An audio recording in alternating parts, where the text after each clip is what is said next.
So, you've imported a watch list or a scanner from someone to use in Thinkorswim, and your column layout looks nothing like theirs. Not even close. So, what happened?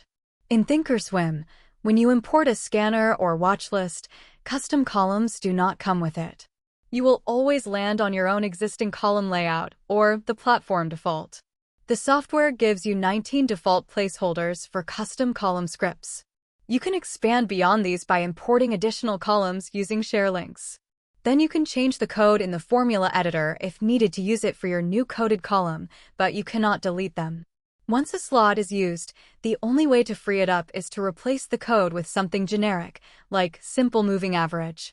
I would suggest putting it back to a generic name also, so you know it's free to use again.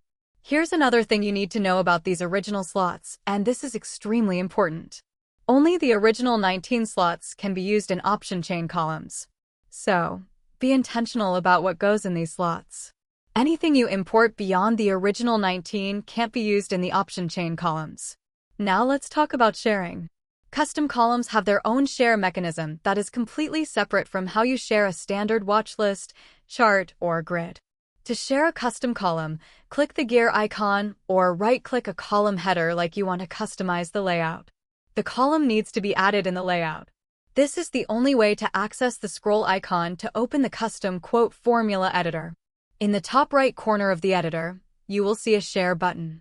Click it, give it a name, and Thinkorswim will generate a unique link for that specific column. Every column needs its own individual share link. They can't be bundled together. You can find all of your share links in the Tools tab whenever you need them.